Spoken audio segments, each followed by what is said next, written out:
It's showtime.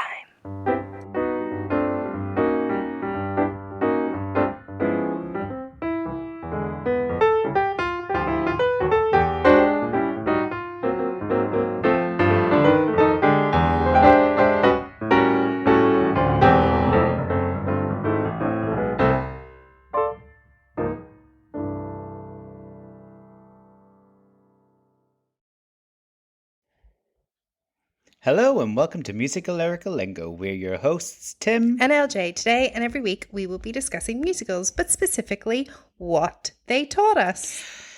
We were a bit too cheery there with our intro, to be quite honest with you. This is our Halloween special. It is our Halloween special.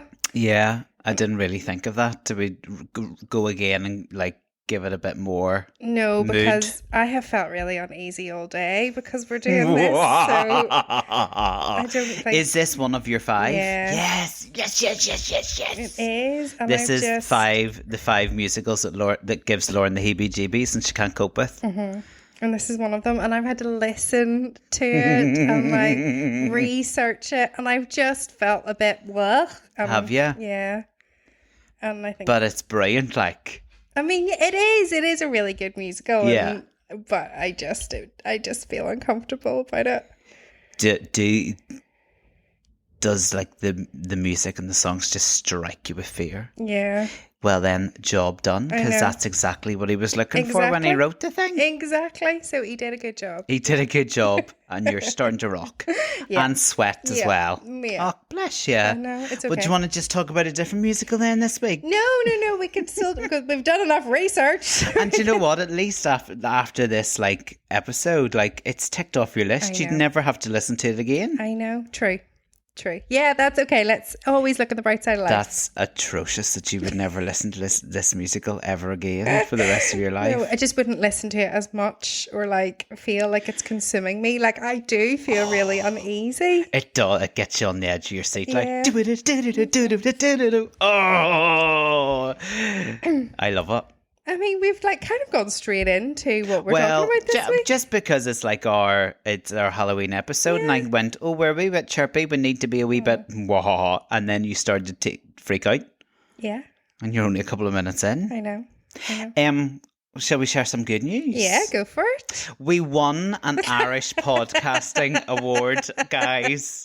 You are really putting it out there, You sent it to me. It hasn't officially been announced. We have not won yet. Timothy's right, okay. Timothy's just being very positive. I was so positive. How long did it take me to reply to your message when you sent it to me? I mean, Timothy, I send you a message and 6 to 7 working days, you may respond. This was quite good. Then it was the next day. It was the next day. I know. I did. Yeah, I didn't believe it at first, to be quite honest with you. I was like, yeah, right, fair enough. Did you think I just gone on to Canva and created it? No, you sent the link and went, we're on this. And then when I went into the link and I was scrolling down, I was like, I don't see our name. She's winding us up. And then I was like, maybe this is her kind of going, next year we want to be on this list. And then I saw us. Yeah. Best in 2 categories. Music. 2? Did you only see one? No, I only saw the best music. We're in best music and best entertainment. Stop it. Yeah. So double whammy. Uh-huh. We could win both. I'm pretty sure we're up against local comedian T with me. Who? She and Todd. Who? Who? Well, we'll definitely win that one then, won't we?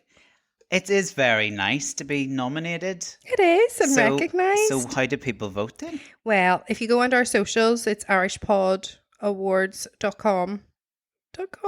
It's Irish Pod Awards, and it's on our socials. There's a link there, and you can go in and you can vote. You can vote for somebody in all of the categories, so don't just have to vote for the 2 categories. Or just vote for us. Yeah. Multiple times? Can you use put your name in.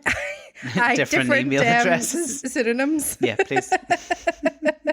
Not diplomas like we learned last week. We were like, do we mention it on the pod? And then I was like, I'm so shameless. I was like, absolutely, let's just get it out there. It's something to be proud of. Yeah. Oh, do you know what? Someone this wee somewhere journey is going, we'll put them on the list. I know. This wee journey is very exciting. So, Yeah. You Pure ever thought crazy. that we would be up for an Irish Pod Awards? Not one. Two. But I two? genuinely missed that second one. I thought it was just the music one. No, we're in for two. Oh, wow. And you know what? There is a category for best producer, so maybe next year EP. EP could get on the list. You never know. But yeah, fingers crossed. We'll see what his annual review says. Right, back to all things hallowed. Yeah. Hallowed Eve? Is that what they call it? What's Halloween. it called? Like, I know it's Halloween, but like, do they do like Hallowed, a wee... Hallowed Eve. Old Hallows Eve. Old Hallows See Eve? what I say? Old Hallows Eve, like some old man there. He was just pretending. Just pretending. Just busy producing. Just Busy producing on his phone. He's really, really going for this award next year. 2025. It's my year. You can feel it. You can feel it. Not if we've got rid.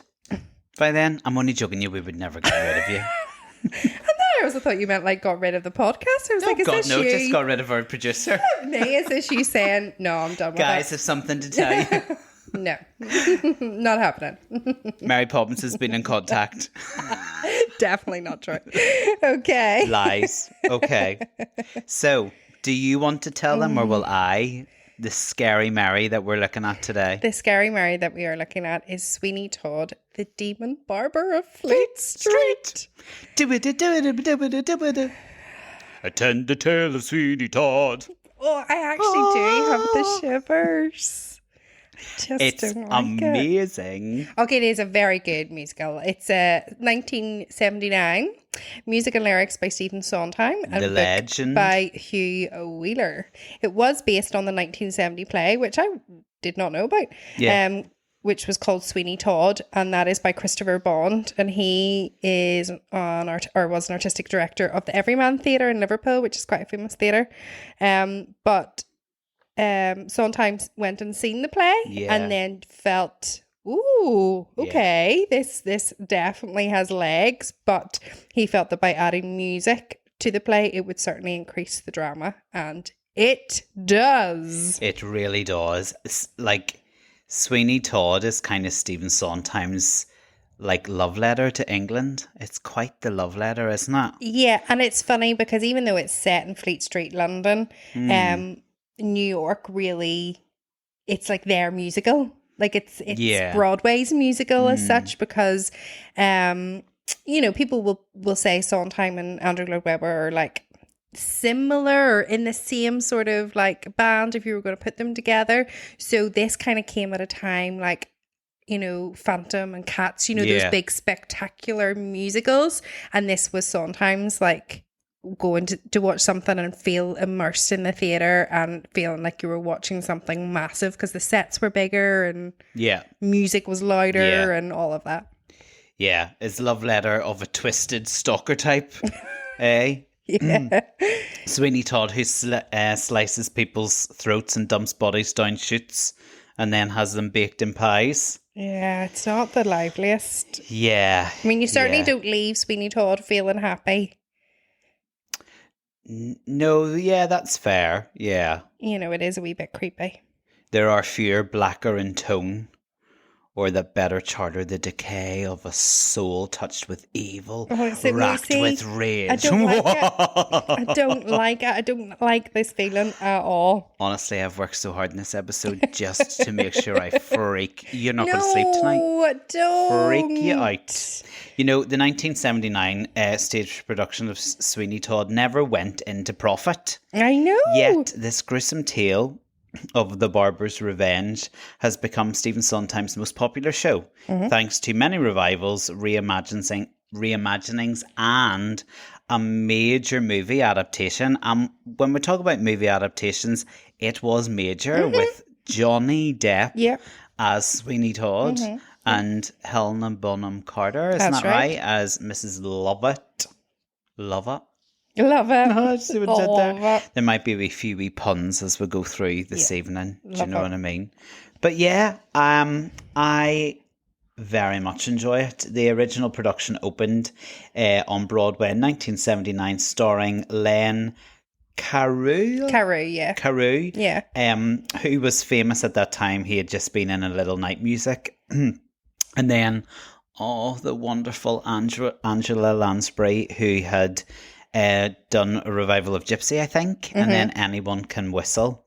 It ran for just over a year. I know, and was deemed to be unsuccessful. Unsuccessful with 557 performances. However, nominated for 9 Tonys. I know. Winning 8, including Best Musical, Best Book and Score. And both leading actor and actress walked away with the gong too. So Len and Angela. And Sondheim has never had any show on Broadway last more than 1,000 performances. I think it's a Sondheim thing though. Yeah. And do you know what? I'm okay with that. I think that gives a bit of class to his work in that it is. I just think with Stephen Sondheim, his work is so clever. Yeah. And so highbrow that it's not going to ever appeal to the masses. It will get good audiences, but then it will need to be rested. However, look at the number of revivals of his shows that happen, and the majority of them are successful revivals. Do you know what I mean? Like, there's very few that are clangers. Do you know what I mean? When they bring it back to give it another outing. So yeah, it is for such a successful composer, I suppose it is a bit shocking that, oh my goodness, none of his shows ever last. But really, when you know his shows and know his work, I think you can understand why it doesn't have a big long run. And also, I think that's got to do with there's so much in the shows that he has created, and they're so intricate, and they're fast paced, and the music, there's a lot to it, but also the lyrics, there's so much to it. I think for actors, maybe doing 1,000 performances is maybe just a bit much. They'd be busted, wouldn't they? So absolutely busted. It could just be that too. It did have mixed reviews for a number of reasons. Like, so some people felt, first of all, we should mention Stephen Sondheim, when he got the rights, then approached Hal Prince to direct. And a lot of people say that Hal's direction neutralised the show's delicate balance between acidic wit and dark satire. Because also we should mention, it is gruesome, but it is also killingly funny. Yeah. And Sondheim was very eager to make sure that would be prominent in any sort of production. Yeah, and I think you definitely, like in a show like this, you definitely need Mrs. Lovett. Do you know what I mean? Yeah. It's a bit like in Les Mis, you need the Thénardiers, although they are the truest villain in the piece. They also provide a bit of comedy and light relief. Others struggled with the graphic violence involved. You'd maybe be in that camp, would you? Yeah, I would. I definitely would. And then there was always that complaint with Sondheim that he doesn't write hummable tunes. Yes, and this is a thing. I think for people that are involved in musical theatre and love musical theatre, they probably, if you said hum me a Sondheim, you could probably do it. Yeah. But let's think of the likes of Aaron, who maybe has seen Sweeney Todd and Into the Woods, and knows a couple of songs from like Company, from like Glee and things like that. I don't think he would be able to hum. Can you hum the Tale of Sweeney Todd? I mean, this is a challenge. Nope. Oh, that was worth waiting for. I'd butcher it even if I could. Also, I don't think it's something that would be. You have to think about it. Well, I certainly know I have to think about it, and I do love Sondheim. So even if I go Into the Woods, okay, what will I go with? Probably the number one for me is probably going to be Agony, because I can go Agony. But even what's the next line? Yeah. Or because he's just so clever and intricate with his lyrics as well. Yeah, no, I agree with you. It then opened on the West End in 1980 in the Royal Theatre, Drury Lane. Love that that, what's it called, theatre? Starring Sheila Hancock and the late Dennis Queeley. Yeah. Despite mixed reviews and an even shorter 157 performance run, the production won a Best Olivier for Best New Musical. Yeah. Yeah. It's it is funny, like successful, but very short run, and yeah. But then It's we're still interesting. talking about it so many years later, Listen, and there 'cause has it's just been a Stephen recent Sondheim. revival and all of that. Did you know, though, that some people try to claim that Sweeney Todd was a real character, like a real person, but that's not true. It was just fiction. It was always all fiction. And he was in like the Penny Dreadfuls. That's right. Yeah. And the Victorian Penny Dreadfuls. yeah, and it was called The A String of Pearls Yeah. in 1785. So it features all of the principal villains, but it doesn't necessarily have the story that Christopher Bond then created. Ah, interesting. So- Okay, cool. Do you say Victorian penny dreadfuls? I said the Victorian Penny Dreadful. And you said 1785. Yeah, String of Pearls set in it's set in 1785, not the Penny Dreadfuls are not Victorian. Well, it's good to know he listens, eh? It is, yeah, Good to know he listens. fact checking us there. Interestingly, musically, for Sweeney Todd's Sondheim drew inspiration from movie music.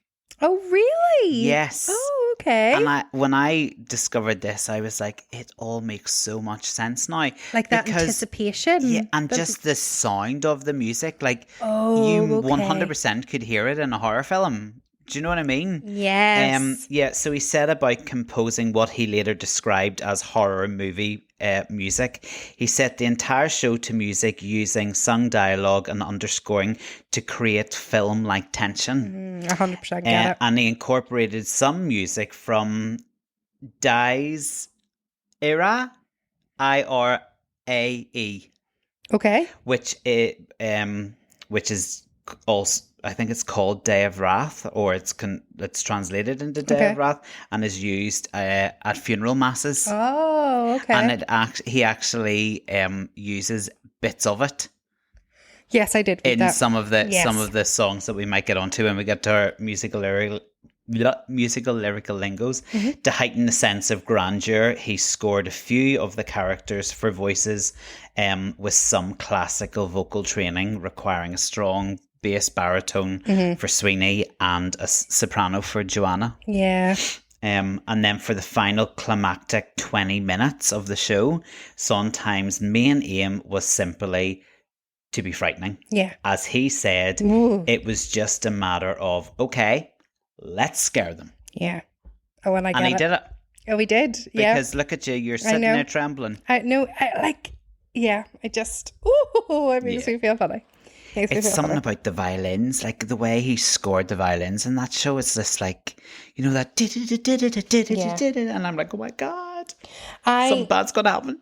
I was listening, or obviously listening to it in preparation for this episode, and those violins, as you said, also reminded me of Wicked. Oh, interesting. Just especially as Wicked opens and you see the monkeys, and then just before No Good Deed, because I was just listening to it while I was driving, so obviously I was concentrating on driving, and I was like, "This is similar."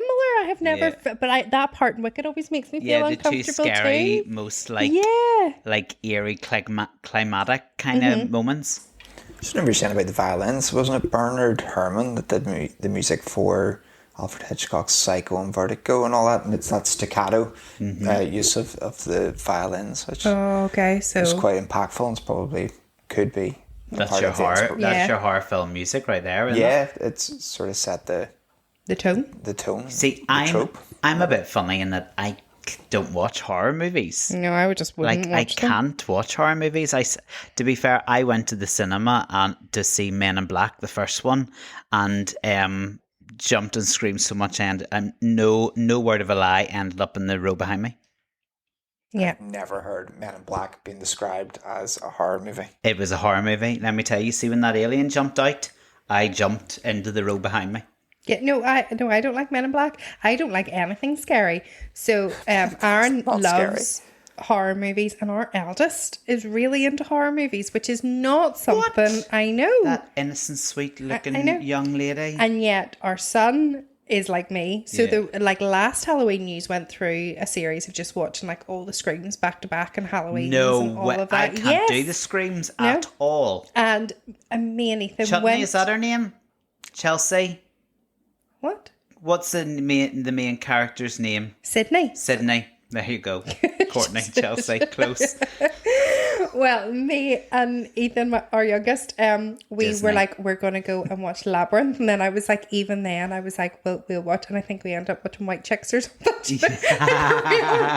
Yeah, because Labyrinth is a bit scary, right? No, it's not, but it's a wee bit like, ooh, it doesn't scare me, Labyrinth, but yeah. Horror movies like the Halloween movies and things like that, or even the Scream movies, don't even show up on a register on my radar as far as being spooky. But see Labyrinth and anything with puppets, you know, You don't really like, even though you like Avenue Q.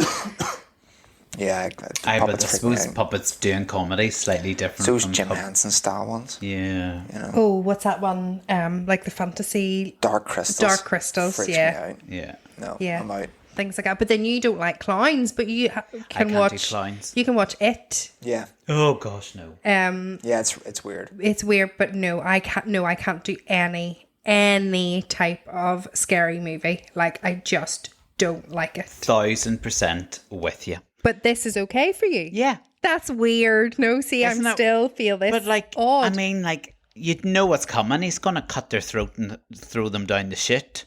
Do you know what I mean? Like, you kind of know what's going to happen. It's not, and at no point does he like jump out and scare you. Okay. Do you know what I mean? I'm a jumpy kind of wee Yes, you critter. are. Do you know what I mean? Don't.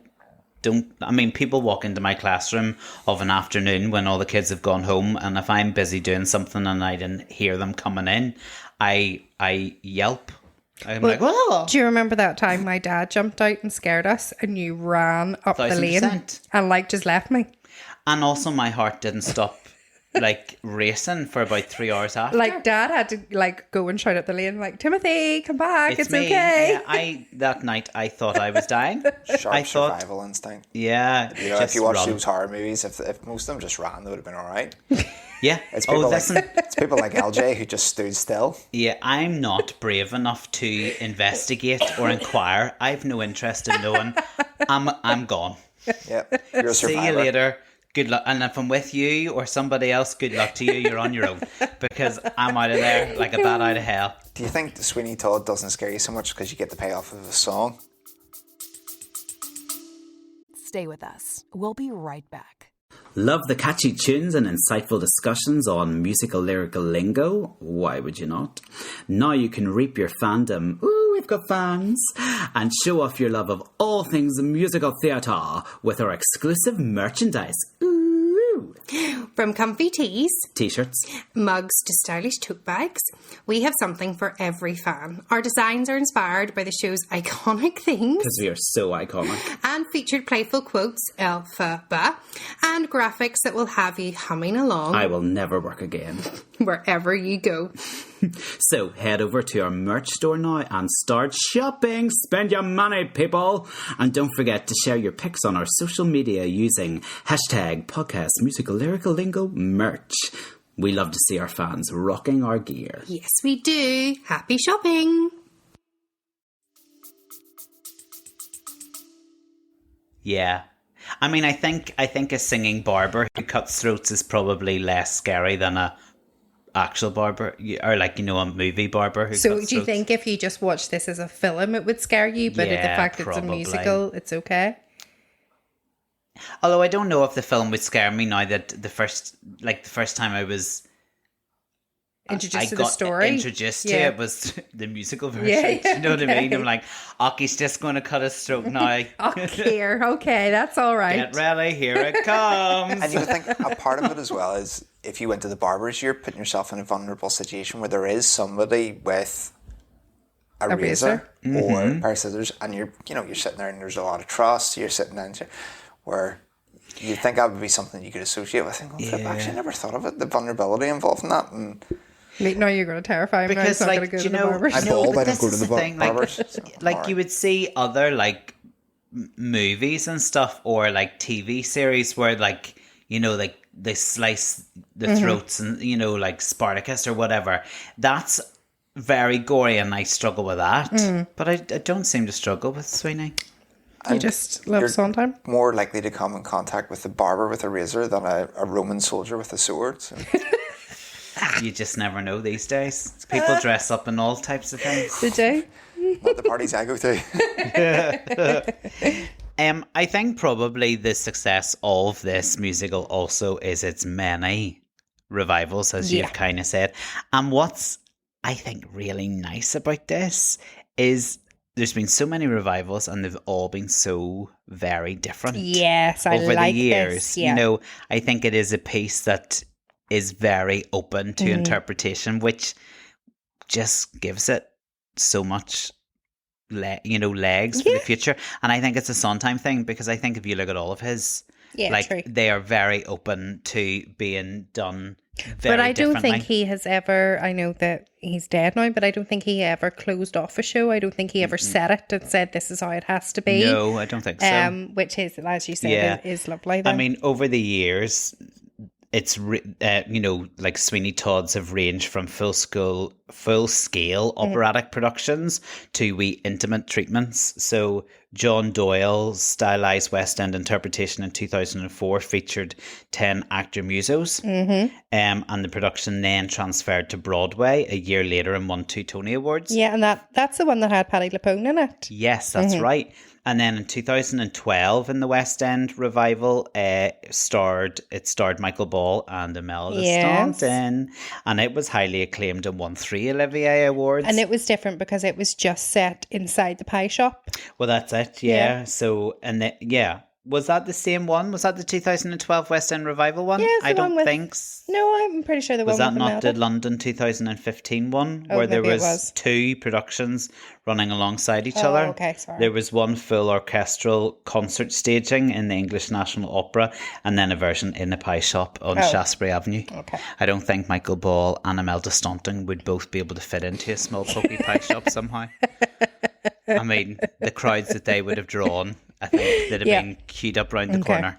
Okay. They'd have had to do the musical on loop. Yeah. Yeah. Agenda to Sweeney Todd. Yeah, so it's 80% sung and 20% spoken. Is it? Where'd you get those stats? That's good. Just made them up. No, I I didn't. would love to meet the person who actually mathematically worked that out. Oh, yeah. No, I wouldn't. I'm just happy enough just to accept. Here he goes. What? Yes, EP. I wasn't actually going to say anything, but it wouldn't be hard to do, would it? Well, no offence to you, but I'm not going to count the number of words that were sung in comparison to the number of words that were spoken in but the musical. It's not Yeah. time, it's No. words. Oh, right, Yeah. okay. So I thought, like, if you were doing it by time, you would just get the soundtrack, get the time of the soundtrack, get the time, the play time, Okay. Maybe. and then work it out. Yeah, true. But it's not. He's working hard for this nomination. I know, next year, you can isn't he? see, I'm He's- paying attention. I'm like, he's got more involved in this conversation than he has in the whole I'm year. engaging. Love it. Well, what about musical lyrical lingos then? Okay, let's start the prelude. It's always a good place to start in a musical, isn't it? The prelude, the ballad of Sweeney Todd. Attend the tale Which of does Sweeney happen about Todd. 50,000 times though. Yeah, the different words. So it is like the narrative bit, isn't it? It's like the great chorus. Greek chorus. Yeah, so he sings, his needs were few, Yeah. his room was bare, a lavabo and a fancy chair. A mug of lavabo. suds and a leather strop. So yeah, because they were my two. Yeah, so a lavabo A wash basin. was a wash basin. Mm-hmm. You would need that if you're a barber, like, Yeah, to be fair. Like, absolutely. And then the leather strop is that strip of leather which is used to rub an old razor to make it sharp. There you go. I'd love to give that a go, you know. Oh, would you? Now, coming from someone who goes to the barber to get his beard trimmed, Yeah. I'd love to give a wee blade, like, razory Yourself thing. or Not on somebody myself. else? Are you joking me? I want to do what they do, like, you know, like, you get a balloon and you, like, foam up the balloon and then use a razor blade on the balloon and see if you can do it without popping it. Oh, okay. Okay. Using the blade on my face? Absolutely not. You think I'm stupid? Okay. Sorry. Have you ever done a wet shave? Not obviously not on your face, but Every third not day. recently anyway. But you girls don't use like that type of blade on your No. legs, do you? Like you No. use like a A razor. Aye. Yeah. They also sing, inconspicuous Sweeney was unobtrusive, not clearly visible or attracting attention, alluding to how Sweeney, I got so excited there, started singing it and then went, I know, and I'm just going to say, and I don't mean this, like... Here she goes. Too offended. Sweeney Todd and most of Sondheim stuff is you have to probably listen to it. You should just have one person singing it. And also it's really important to not just read the lyrics. You need to hear the... So what are you hear saying? it. My singing's not good enough tonight? So don't ever sing Sondheim I'm ever not again. too sure Tim? we were getting... I think the I mixed true up essence. I think I mixed two melody lines into the one lyrical sentence. It didn't really feel like Sondheim was in the room. Right, okay. Well, sometimes he's not hummable, okay, Lauren? So inconspicuous Sweeney was unobtrusive, not clearly visible or attracting attention, alluding to how Sweeney was never caught for his murders like most serial killers. Sweeney appeared to be unremarkable middle-aged man, but was actually a murderous demon. Mm-hmm. What happened then? Well, that's the play, and he wouldn't want to give it away. That was an accurate interpretation. That was good, yeah. All the musical phrases used throughout the Ballad of Sweeney Todd are related to this Dies Irae. Mm-hmm. Yeah. Am I saying that right? Yeah, Like pretty sure you are. D-I-E-S and then I-R-A-E. Yeah. Which is the Song of Death. So, despite Dies Irae being a leading influence on the show's music, the melody is only actually played 3 times. Oh. In the Epiphany, in this, the prologue or the prelude, and in the epilogue ballads. Ah, okay. Yeah. And Dies Irae can be heard on that line, this line. So what happened then? Well, that's the play, and we wouldn't want to give it away. Yeah, because it sort of starts like talking in past tense, and then as these ballads of Sweeney Todd go on, it then goes from he was to he is. Yeah. So then you kind of see that shift that they a bit like, you know, in Hades Town, where you probably don't realize until the end that it's like started again. Yeah. Oh, like by using the Song of Death in that line, where the plays acknowledge Sondheim is spoiling the show, because Yeah. he's basically saying everyone dies. Yes. Yeah. Surprise. Yeah. Did you learn anything from the prelude? Other Just than I'm those two. absolutely in fear of my life. Just those two, and the fact that that was probably the first time I really heard that word, inconspicuous. Inconspicuous Sweeney was. Easily seen or noticed. Yeah. Or conspicuous, yeah. Very good. What else did you learn So then? in No Place Like London. No place like London. You see, I can do certain lines. Yeah. I have sailed the world, beheld its wonders from Darned and From the Dardanelles Dardanelles. to the mountains of Peru. I have sailed the world and behold its Oh, we're wonder. trying. From the Dardanelles to the mountains of Peru. But there's no place like London. That was really good. Yeah. You go back and listen to the No, soundtrack and it I sounds like have. that. So I think we didn't really explain the story of Sweeney Todd. So he was a barber, Sweeney Todd, called, I've forgotten his name. Benjamin Barker. Benjamin Barker. And he is exiled to Australia, who at that time, that's where they sent like convicts and criminals. And he's coming back with a man called Anthony. And he is then, he tells this story about a barber, and turns out that he is that barber. And his wife was poisoned and tricked by the judge, and lots of nasty stuff happened. Are we going to give spoilers? Do you think enough people have seen Sweeney Todd? Well, put it this way. The wife, when Benjamin Barker was exiled, the wife had a very difficult life to lead. Yes, but And there was an element of madness that crept in because of her treatment by the judge. And the judge now also has his eyes set on The daughter. the daughter. Who he wants the wife went mad. Yeah. He turned his He then became her ward. And he's attracted to He's her now and very, wants to marry her. very attracted to Yeah. her. All a wee bit Creepsville. Yes. Okay. But that's all we need Sweeney to say, Todd, isn't it? yeah, Sweeney Todd has come back under a new name and he is looking for revenge. So this story is all about revenge. I want revenge. No, I want. What is it? I want. I can't remember. He sings a wee line about what he wants. Okay. Anyway, back to what I was saying.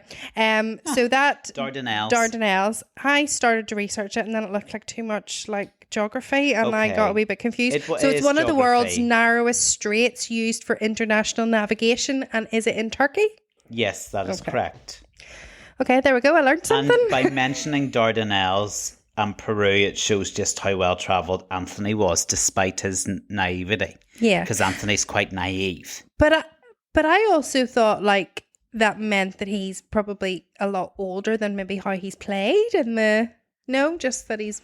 No, I think he's a young. I think he's a young, well-travelled young man. I think he needs to be young because then isn't he the love, the genuine love interest for Joanna, and that would be just even more Creepsville if it was an other old man, like fancying her. Yeah, true. God bless her. And that's something I should say. Sorry. Whenever I was first introduced to Sweeney Todd, I didn't realise that Joanna was actually Sweeney Todd's daughter. Yeah. I thought Joanna was the product of the judge and the wife. Oh, really? So I kind of always felt like Sweeney Todd was a bit creepy towards Joanna because he reminded her of his wife, not realising that it was genuine love. Does that make sense? Yes, fair enough. Yeah, so that took me a wee while, like number of years to realise. Fair enough. I mean, I'm probably going to put it out there. You haven't really seen it nor listened to it very much, have you? No, in I've your seen lifetime? that. Like I've seen the Angela Lansbury version, and I've seen like Did you watch the film version of it? Yes, I have seen the film version. Yeah. Or like I knew before then, but I just mean whenever I was maybe like a teenager, like a younger teenager, being introduced to it. But yeah, sorry, that was just something I learned. During No Place Like London, this mad woman like intersects quite a lot, this beggar woman, and she sings "Alms, alms for a pitiful woman." Like her language is hilarious. Awful. Very, very naughty. Very rude. And sometimes it's censored, and then other times it's not censored at all. Like, like, I don't even think that we should say some of the lines. Okay, well, what I'll say is alms. Yes. For a pitiful woman. I also didn't realise that's what she's singing. I just thought she was making noises when you watch the show or listen to the show, but she's actually saying alms, ALMS, and alms was money, food, or other material goods donated to people living in poverty. Same, I did not know that at all. So I didn't know that that's by saying that word, it means, you know, instead of saying give me food or materials, they just need to say alms. Yeah. And we'll be naughty for just 1 wee second. Yeah, no, I mean, like, I'm just saying the language is, it's very colourful. Well, Sondheim did his research. So one of the lines she's sings, because she's quite inappropriate towards Sweeney on his arrival back to London, and they bump into each other in the street, and she says, "Fish me squiff, mister." Yeah. And Sondheim reported that in his research into Cockney slang, he found out that actually was the authentic euphemism for sexual intercourse. Naughty. I mean, I certainly learnt some new ways. Me too, but that's the only one I wrote down. Also, they refer to, obviously, they talk about the judge a lot, who is the baddie of I mean, Sweeney Todd's the baddie, but like, you've got a bit of like understanding to Sweeney Todd, whereas the judge is just a horrible, creepy, awful character, but he has a bit of a sidekick in the Beadle. Yeah. And that word Beadle was an officer of the church school or something of a similar degree. Yeah. And I didn't realise that. The Beadle. Yeah. Yeah. No. Anything else from No Place No, that was Like all London? in No Place Like London. Then I had something from Poor Thing. Me too. Yeah, so Poor Thing. the judge, he tells her all contrite. He blames himself for her dreadful plight. So that contrite means feeling or showing sorrow and remorse for a wrong thing that has been done. Very good. They also sing Every Day They'd Nudge and They'd Wheedle. Wheedle. Wheedle means to flatter. So meaning that every day the judge and the beadle would come bother or flirt with poor Lucy, trying to seduce her. Lucy is the daughter. No, Who's Lucy's the Lucy? wife. Lucy's the wife. Lucy's the wife. That makes sense. It's Sweeney's wife. Sweeney's wife. So pretty much the judge wanted Lucy and then got rid of Sweeney, and then thinking that Lucy would then just fall in love with the judge, but that didn't happen. So he had to force himself. Turned his attentions to the daughter. Yeah. Oh, my friends. Yes. These are my friends. Interestingly, like the whole song is about his blades. Yeah, I know. Which is really clever. Yeah. Calling the blades my friends. Mrs. Lovett actually sings, "My, them handles are chased silver, aren't they?" And chasing was a form of engraving. How the razor handles were all fancy swirls and details and stuff like that. I thought that's kind of cool. While Sondheim wrote the lyric, "At last, my right arm is complete again." In most performances, actually, including the cast recordings, this line is changed. Oh. Yeah, it doesn't mention the right arm. It just says, "At last, my arm is complete again." And that is because Len Carew, the original Sweeney Todd, the man who originated the role, was actually left-handed. Okay. Yeah, and his Tony-winning portrayal left such an impression that most Sweeneys since then have just followed this precedent. Oh, I like that. But That's lovely. in the original, Sondheim wrote it, "At last, my right arm is complete," Very good. and then had to take it out when he the discovered actor the actor was left-handed. Okay. There you go.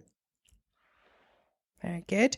So the contest, which happens between somebody pretending to be Italian, isn't that right? Pirelli. Yeah. And Sweeney. Sweeney, yeah. And it's a contest on who can shave, who can give the Yes. closest shave. Isn't the that right? closest The shave, closest shave. yes. Sorry, I was taking a drink there. I have service no kings, yet I wager that I can shave a cheek with 10 times more dexterity than any street mountebank. Okay. Okay. So a person, so mountebank is a person who sells quack medicines from a platform. There you go. So he's referring to, he's like trying to sell this like lotion, which is going to make your hair grow Yes. back. Isn't that right? Pirelli's miracle elixir, which actually was urine. Yes. Because he says, In oh, a it bottle. smells. Him and Mrs. Lovett talk about the smell Yes. of urine. Yeah. Yeah. Interestingly, Pirelli's miracle elixir, this false, Yeah. medicine that they were selling, around this time period started to pop up something known as patent medicine. Oh. A kind of medicine that, much like Pirelli's mixture, was a combination of random herbs and sometimes even drugs like opium, right? And they would claim to cure everything from losing hair to cancer,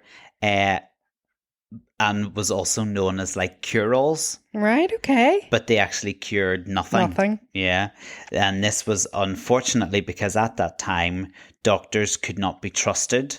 So snake oil salesmen, as they were called, took advantage of the desperation and ripped off people. So I thought, oh, that's quite clever that they kind of linked that time. Yeah. And those type of things that were happening and introduced a character like, Pirelli. Yeah. Because you don't really need him. No, not at all. Yeah. Well, I suppose he's like, is he the first person? He is the first yeah, one he's to the get first person. his throat cut. And did you know that actually it's not the fact that the throat gets cut? So in the original, I think in the Penny Dreadful, it was the chair, the way it was designed was the person sitting in the chair would fall on their head. And if the fall didn't kill them, then he slit their throat because he had the razor blade. Interesting. So, but then they switched that on its head. They switched that on its head because musical. then obviously for the musical, Cut the you throat. need to be able to see Yeah. the death as such. And that is a bit gruesome. Like, watching that. Because you can't do Sweeney Todd and just, go behind a curtain and go, he's dead. They've got to be able to see it. So that's why I think a larger scale production works, because you need to have those, like, that chair and your 1000%. oven and all of that. How embarrassing would it have been if there had been a technical malfunction and the chair didn't flip and oh, sorry. I cannot get rid of the body. Also in Pirelli's Miracle Elixir, as you were saying, like they were trying to sell this urine to grow back hair follicles. I need some of that, to be fair. They sing the line, see this chap with hair like Shelley's. You can tell he used Pirelli's.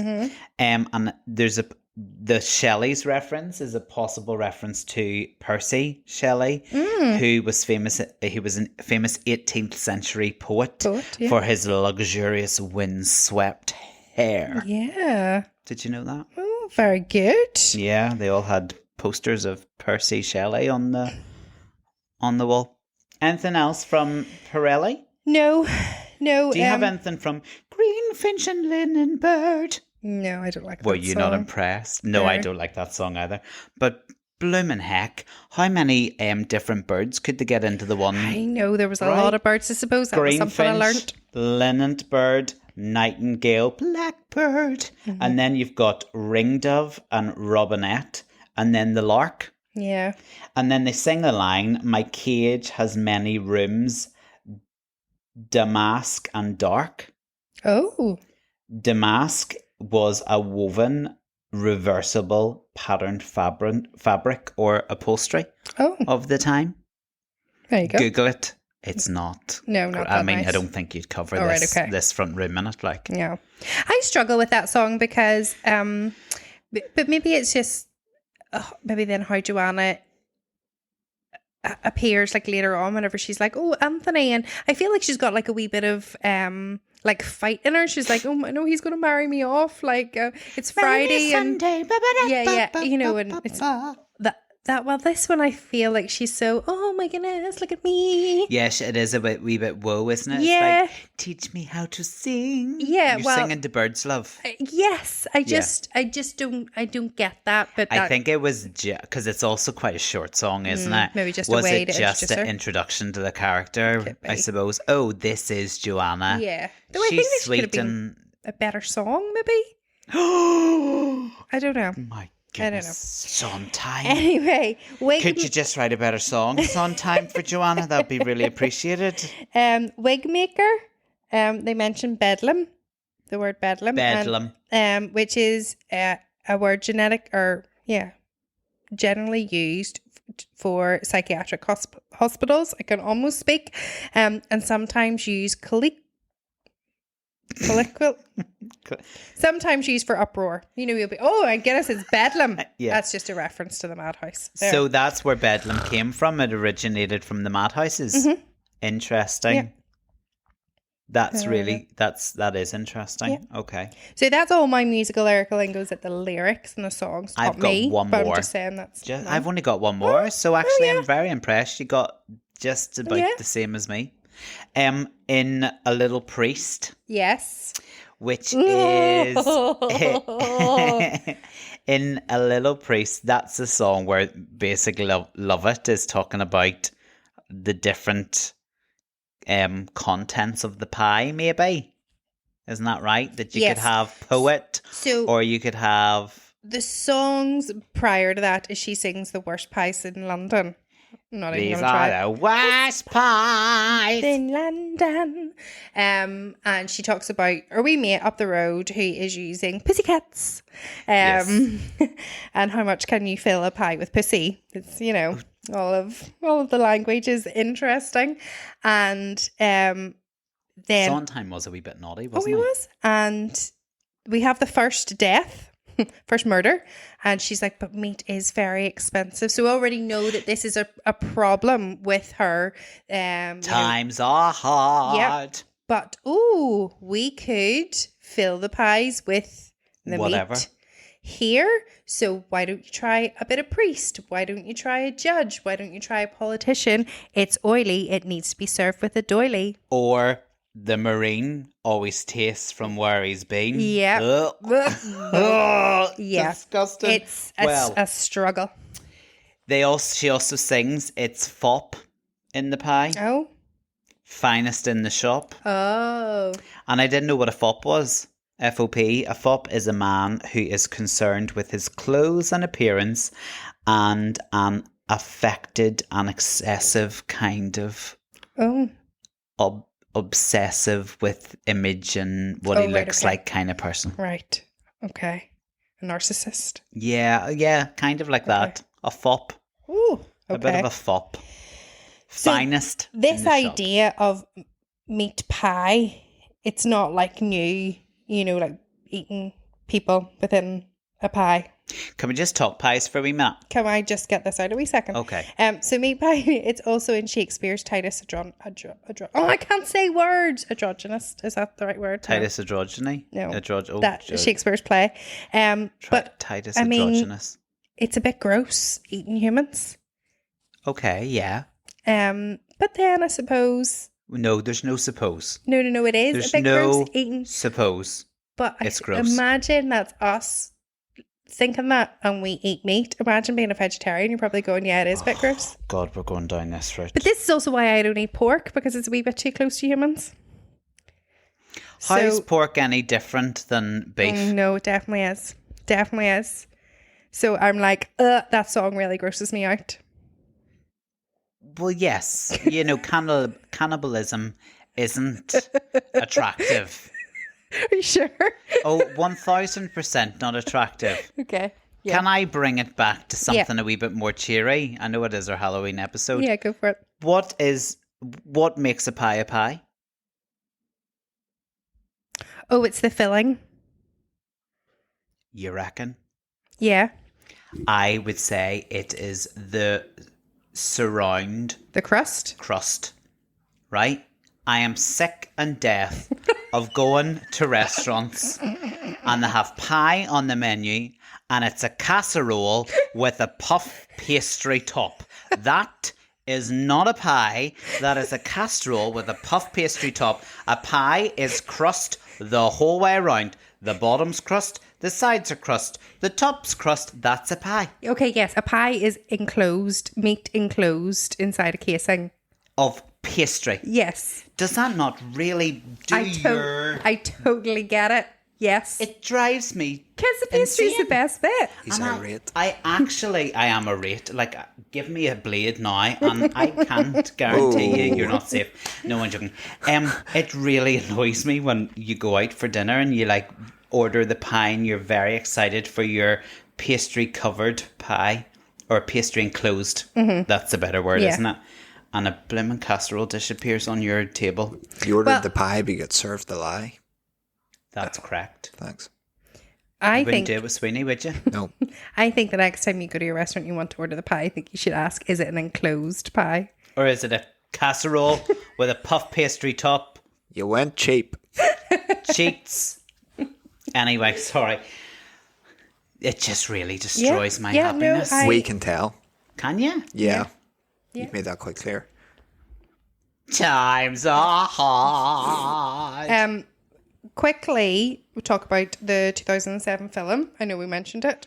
Yes. Johnny Depp. It was Tim Burton. It's been a long time. Did you know Sondheim had final say on all casting for the film? I wouldn't be surprised by that. He definitely held Sweeney Todd very close to his heart because he felt there needed to be that light and dark. Yeah. elements in it, which I think the film does well. Yeah. Because I heard reports from the latest one with Josh Groban and Annalie. But like that Cockney accent of hers. It wasn't great, but the more I listen to it, it's okay. I actually had to, because that was the one I was listening to, because I'm a big fan of of Josh Groban. Seen him on concert several times. I know. I actually had to divert to the Michael Ball Imelda Staunton one because I couldn't listen to her numbers. I wanted to take Josh Groban's Sweeney and Imelda Staunton's Mrs. Lovett and put it into its own unique. that would be very good. I almost considered making a playlist then, but for continuity reasons, I also felt I couldn't cope with that jumping between the two. Yeah. Okay. Sorry, that No, was... no, that's fine. But I think that's what the film does well is Mrs. Lovett is very, very obsessed and in love with Sweeney Todd. Yeah. And he really has no emotions. And I think that that's important to say. Well, this is how I interpret it, is that is he bad or has his situations made him bad? Like, I don't know if the judge hadn't have done that, would he go around slit people's throats? No. I don't think so. So therefore I don't think he's Benjamin Barker was an absolutely normal man. But she, especially when she's singing the sea song. By the sea, By the Mr. sea. Todd. Yes, and he's just sitting there like, yeah, love, whatever. You know, like, just, you can do whatever. And like, he's no more interested in her than he is anything else. And she's like, oh, but in a year or two, could we go by the sea? And, you know, it would be just so lovely. And she's like singing around him and everything. Yeah. And I think the film does that really well. Have you seen some of the like footage of that in the most recent Broadway one? Very funny. Okay. There is because obviously Broadway went through a period where they replaced the Sweeney Todd and the Lovett a couple of times within the one production, didn't they? And it then ended up being Aaron Tveit and Sutton Foster, and there's some fantastic videos of Sutton Foster who is literally crawling. Yeah. Oh, yes, I have seen her doing it. Yeah, I just haven't Sweeney, seen and Josh. it's very, very funny. Yeah. Also, something TikTok taught me about Sweeney Todd Right? was apparently Worst Pies in London is meant to be a mocking of Annie's Tomorrow. No, I still can't get to the bottom of it. I still don't know if it's true. I think people are trying to say that Sondheim was trying to mock because they're both in G flat major. And if you go and listen to Tomorrow, and then listen to Worst Pies in London, it's the same melody. And I don't understand music, Timothy. So apparently it starts in A and goes down to G flat major, apparently. Oh, but for goodness sake, I once upon a time did the 3 chord song, which was a mashup of like every pop song or popular song that used the same 3 chords. Magic chords. Magic chords, is that what they're called? There, I mean, I can't poo-poo it until I've gone and listened to them both, but I find that very I mean, somehow I kind of think Sondheim didn't need to rip off I know. Annie. Somehow. But it's really funny though that like this is definitely doing its rounds on TikTok. There's something I don't know. I really want to go and dress up as Sweeney Todd. Right, that could be your whenever we have our Bloomin' heck. musical. There's another perfect duo for us. Oh. Sweeney, Yes. Mrs. Lovett. I could be a corpse. And you could be the corpse. There we go. You can be Joanna. We could cut your throat and shove you down the shit. To be fair, your staircase, if we like pretended to cut his throat at the top of the staircase, we could just like push him and he would like go. Yeah, perfect. Tim, I'm not enjoying the thought process behind this Oh, anymore. sorry. I mean, not for real. Like, it's just for like a wee Halloween party. Sure. Yeah, we should do that. Still got really creepy. You've always just wanted to shove me in an oven. Oh, yeah, that's right. I forgot he does that to her at the end. Oh, I didn't mean that, but now that you've mentioned it, I didn't mean that. No. Promise, love. That's okay. By the sea, Mr. Todd, that's a lifeline. Well, do you know what? I feel like we've talked a lot about it. The sun is starting to go down, and I'm feeling It's a wee little bit dark, isn't it? It's so dark in this room. I feel like we need to, wrap it up. has this episode like been like therapy for you? Do you feel that you I feel like I've can listened to cope it. a wee bit more? I feel like I've listened to it and I don't need to listen to it for a long time. I would be able to have a conversation about it and won't need to go and listen to it hopefully for another few years. Thank you very Okay. much. Well, let's leave it there then. To all those people out there, go and vote for us in the podcast awards. And also have a lovely Halloween. Stay safe. And if you're going to get a shave, just please check your barber first. Until next week. Bye. Bye.